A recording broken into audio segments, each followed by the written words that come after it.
Yes, JEE and NEET physics and also for 11th physics. देखिए question मैंने बनाया, ये गेट है तो इसके अबाउ यू टर्न कर सकता है। इधर पानी भरा हुआ है और एक बार आप क्वेश्चन पढ़ लीजिए, फिर मैं समझाता हूं पूरा अच्छी तरह से। क्वेश्चन देखिए पहले।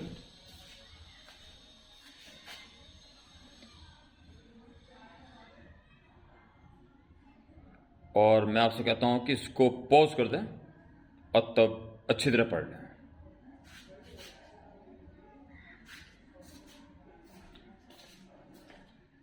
बड़ा प्यारा क्वेश्चन है। ऐसा ऐसा क्वेश्चन बनाने वालों को मेरा प्रणाम है। क्या आप सोच के क्वेश्चन बना देते हैं भाई, वाह। यह पानी गहराई बढ़ती जा रही है। पानी जितना गहरा होगा वहां प्रेशर उतना ही ज्यादा होगा। प्रेशर जितना ज्यादा होगा उतने ज्यादा फोर्स लगेगा वहां यूनिट एरिया पे। तो नीचे आता है तो गहराई ज्यादा, प्रेशर ज्यादा, इधर ज्यादा फोर्स लगेगा, इधर कम फोर्स लगेगा। तो इधर ज्यादा फोर्स रहेगा, उधर कम, तो इधर से खुल जाएगा क्योंकि इसके अबाउ ये घूमने के लिए रिलैक्स।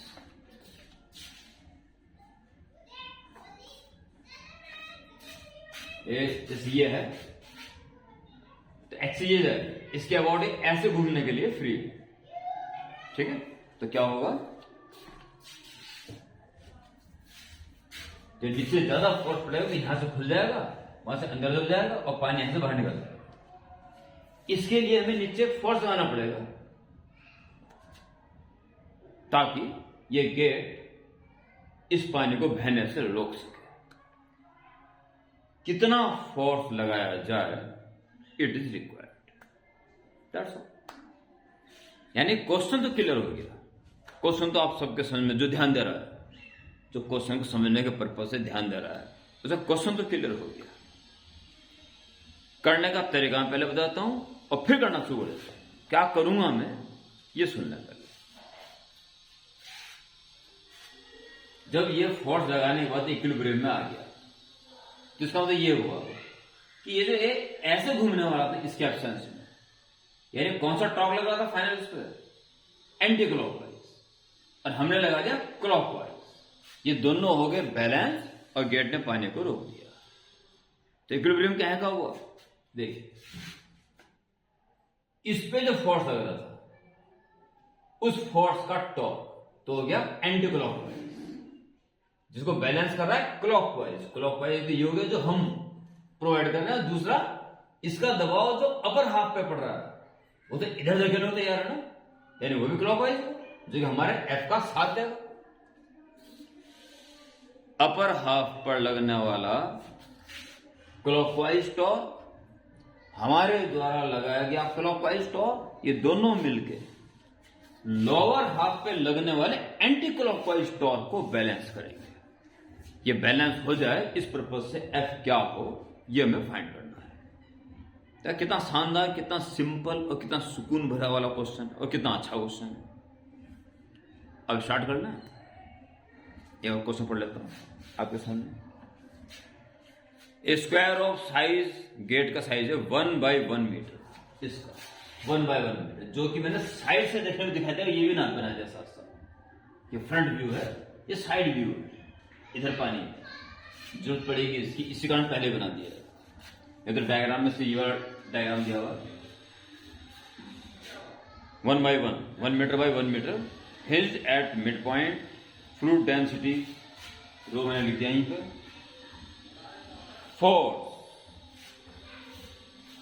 लिक्विड भरा हुआ left side, the force required to hold the fluid at rest is. चलिए इसे निकालना स्टार्ट करें। तो आप क्या करेंगे, क्योंकि जैसे जैसे नीचे आ रहा है फोर्स भी इंक्रीज होता जा रहा है, यानी वेरिएबल फोर्स है तो इंटीग्रेशन की जरूरत पड़ेगी। तो आप क्या करेंगे, यहां से x डिस्टेंस गहराई पर उस पार्ट की बात करें जो dx लंबा है। ओके, अगर इसको हम साइड से देखें तो x डिस्टेंस पर ये dx लेंथ और लंबी लंबी पट्टी जो यहां दिख जाएगी आराम से, यहां ना दिखती, इसका नहीं डायग्राम बनाया मैंने। इस पट्टी पे लगने वाला फोर्स या टॉर्क निकल गया तो इंडिकेशन करके टोटल टॉर्क निकल जाएगा और उसी की हेल्प से नीचे वाला भी निकल जाएगा बाद में। ठीक है, तो स्टार्ट करेंगे इसको। देखिए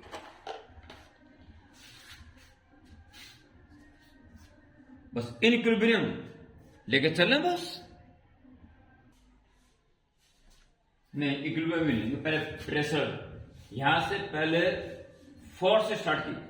ठीक है, इस एलिमेंट की बात करें, ठीक, इस एलिमेंट पे प्रेशर कितना eight depth x, eight depth x, यहां की बात करें तो इस जगह पे प्रेशर कितना है, रो जी एच, रो जी एच हो गया एक्स। ठीक, तो इस पूरी पूरी पट्टी पर प्रेशर इतना है तो कितना फोर्स वगैरह होगा इस पर। ठीक है, यह आ जाएगा आपके पास इस पट्टी पे लगने वाला फोर्स डीएफ कर दीजिए, प्रेशर इनटू जो भी जिस एरिया पे लग रहा है स्मॉल पट्टी पे, प्रेशर है रो जी एक्स और एरिया हो जाएगा इसका, तो ये 1/1 है, 1 मीटर बाई 1 मीटर, तो 1 meter into dx, length into breadth, 1 into d, ये एरिया हो गया। ये फोर्स इसके ऊपर लग रहा है। ठीक है, तो जो घूमते इसके अबाउट रहा है, इसके अबाउट इतना फोर्स लग रहा है इस पर। ठीक है, बाहर की तरफ, तो एक्सिस से कितना टॉर्क हो जाएगा इसका, एक्सिस के अबाउट ये निकाल देंगे डी टॉर्क, क्योंकि टॉर्क केवल एक पट्टी पे लगने वाला निकल रहा है, बस ये ध्यान रखना। और ये और विशेष तौर पे ध्यान रखना कि अपर हाफ की कोई भी पट्टी हो उससे बाहर की तरफ लग रहा है फोर्स, और लोअर दोनों भी बाहर रहा है, इससे बाहर लग रहा है, इससे बाहर लग रहा है, पर लोअर हाफ में ज्यादा लग रहा है, अपर हाफ में कम लग रहा है, ये ध्यान देना बस। इसलिए लगने वाला टॉर्क, तो जो उस पर फोर्स लग रहा है इनटू परपेंडिकुलर डिस्टेंस। ठीक है, तो डीएफ निकला आपके पास रो जी एक्स डी एक्स इंटू 1 तो हो ही गया, और परपेंडिकुलर डिस्टेंस इसकी तो पूरी 1 मीटर का हाफ मीटर होगी, आधी, टोटल 1 मीटर है ना, हाफ मीटर माइनस एक्स, तो एक्स हाफ माइनस एक्स। एक बार स्क्रीन चेक करनी है, ये बड़ा मसला। ठीक है, बहुत बढ़िया, सही है। ये टॉर्क लग रहा है जी इस पे बाहर की तरफ। ठीक है, और इसकी जानकारी भी हम आराम से कर लेंगे। टॉर्क अब हम इसकी हेल्प से अपर हाफ का लोअर हाफ का निकाल लेंगे आराम से। अब इसको यहीं छोड़ देंगे और इक्विलिब्रियम ले लो डायरेक्ट। ठीक है, in equilibrium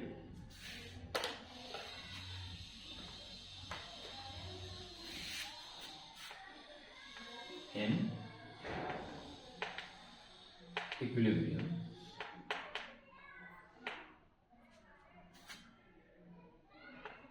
torque clockwise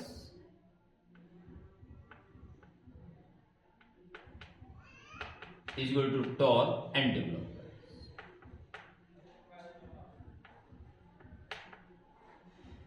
clockwise की बात करते हैं, क्लॉकवाइज की बात, तो क्लॉकवाइज का इस पट्टी पे लग रहा है टॉर्क कितना,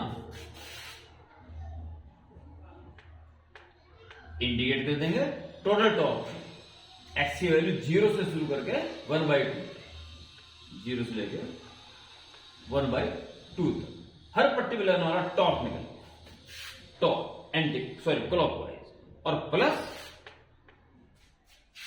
ये भी clockwise F into perpendicular distance 1/2। ये है जी हमारे द्वारा लगाया गया फोर्स का टॉर्क जो क्लॉकवाइज है, और अपर हाफ पे लगने वाला टॉर्क वो भी क्लॉकवाइज है। ये कुल मिला के टॉर्क है जो क्लॉकवाइज घुमाना चाह रहे हैं शुड बी बैलेंस बाय जो लोअर हाफ पे टॉर्क लग रहा है एंटी क्लॉकवाइज। इसकी बात करते हैं भाई, यहां बहुत बच्चे गलती करेंगे, इस जगह पे बहुत बच्चे गलती करेंगे और आप समझ जाओगे कि हाँ क्या पता हम भी कर लेते हैं गलती। बड़ा इंपॉर्टेंट है, बहुत इंपॉर्टेंट है। टॉर्क इंटीग्रल टॉर्क लगाएंगे अभी हम, कौन सा लगेगा, शुरुआत कहां से जाएगी इसकी, जहां एक्स की वैल्यू 1/2 से शुरू होगी और 1 तक, 1/2 से लेके 1 तक। पर टॉर्क जो वैल्यू रखेंगे जब सावधान होना पड़ेगा उसमें। ओके ठीक, चलिए आगे बढ़ेंगे। इंटीग्रल 0 to हाफ यानी अपर हाफ की बात चल रही है। टॉर्क की वैल्यू रो जी और एक्स के अंदर इंटू कर दो, half x minus x square into d ठीक है, प्लस f/2 भी ठीक है, is equal to integral half to 1। चलिए अब लोअर हाफ की पट्टी की बात कर रहे हैं, ठीक, उस पे लगने वाला प्रेशर यही आएगा, इस टाइप का ही, फोर्स भी ऐसा ही हो जाएगा, परंतु जब आप डिस्टेंस लोगे एक्सिस से यहां दिक्कत आ जाएगी इस मोड। ये पट्टी ऊपर थी तो एक्सिस डिस्टेंस आई हाफ माइनस एक्स, ये, और जब ये पट्टी नीचे ले रहे हो, ठीक, और एक्स ऊपर से नाप रहे हो, तो अब तो इससे डिस्टेंस कितनी आ जाएगी, पूरे एक्स में से हाफ को माइनस होना पड़ेगा। एक्स से डिस्टेंस ऊपर के लिए एक्स छोटा है, हाफ बड़ा है, तो हाफ माइनस एक्स, और नीचे वाली पट्टी के लिए एक्स ज्यादा हो जाएगा और हाफ कम हो जाएगा, तो एक्स से डिस्टेंस हो जाएगी एक्स माइनस हाफ। बस इतना फर्क पड़ेगा और कोई फर्क नहीं पड़ेगा। रो जी एक्स डी एक्स और हाफ माइनस एक्स की जगह आएगा एक्स माइनस हाफ। इतना इसमें फर्क पड़ेगा और ये बड़ा इंपॉर्टेंट है। इस जगह पे बहुत बच्चे गलती करेंगे, जो बात उठाई वहां रख देंगे और वहीं वो गलत हो जाएगा। तो बात समझ में आ गई, बस परपेंडिकुलर डिस्टेंस एक्स से ली तो एक्स माइनस हाफ है और कोई फर्क नहीं पड़ता। ठीक है, अब आप इसको आगे बढ़ा सकते हो क्वेश्चन को।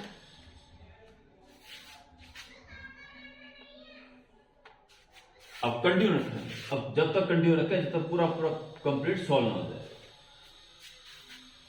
तो रो जी बाहर निकालेंगे, रो जी बाहर आ गया, ऐसा इंडिकेशन करते x/2 का एक्स स्क्वायर अपॉन 2 यानी एक्स स्क्वायर अपॉन 4 हो जाएगा, एक्स स्क्वायर अपॉन 4 और minus x cube upon 3 minus x cube upon 3 ये, और लिमिट 0 to 1/2। ठीक है,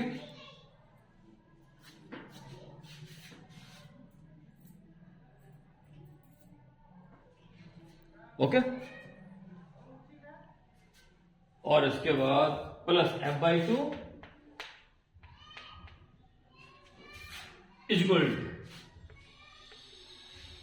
इक्वल टू इसमें भी रो जी बाहर निकाल दें और ये एक्स स्क्वायर हो जाएगा, इंडिकेशन कर दो डायरेक्ट, एक्स स्क्वायर का हो जाएगा एक्स क्यूब अपॉन 3 और माइनस x/2 का हो जाएगा x square upon 4, x square by 2 और 2 पहले से ही है, 2 to the 4 and half to 1।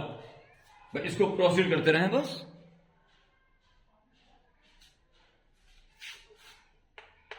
Continue.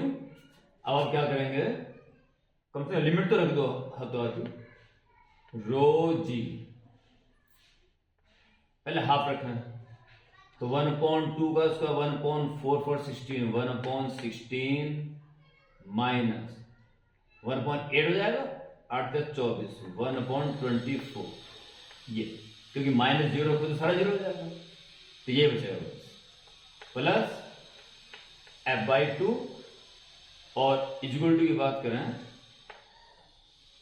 तो रो जी, पहले 1 रखें तो 1/3 माइनस 1/4 माइनस, जब आप 1/2 रखोगे तो 1/24 माइनस 1/16 याद है। फिर कंटिन्यू रो जी, पर एल समझ आएगा मेरे ख्याल से 48, 16 × 48 और 24 दूनी 48, 3 - 2 1 प्लस f/2 = रो जी, आपका स्क्रीन भी ठीक आ रही है, रो जी, और इधर ये हो जाएगा 4 - 3 1/12 माइनस एलसीएम 48 और 2 - 3 2 - 3 -1 तो +1, बस प्लस माइनस का खेल है सारा यहाँ पे। जरा सी उस बात पे अगर ध्यान नहीं दिया अपर हाफ लोअर हाफ के लिए तो वहां दिक्कत खड़ी हो जाएगी बहुत ज्यादा। तो आप एक बात ध्यान दें, ये रो जी अपॉन 48 और वहां प्लस का रो जी अपॉन 48 कैंसिल, तो यहां बचा सिर्फ f/2 और वहां बचा रो g/12, रो g/12। तो required f is rho g/2 6 rho g/6, it should be answer. Okay, rho g/6 option है, ऑप्शन सी, ठीक है। बस एक जरा सी कमियां अधिकांश बच्चों से होनी है इस जगह पे, ऊपर वाला x हाफ से कम है और नीचे वाला x हाफ से ज्यादा है, इस पर विशेष ध्यान देना पड़ेगा। ओके।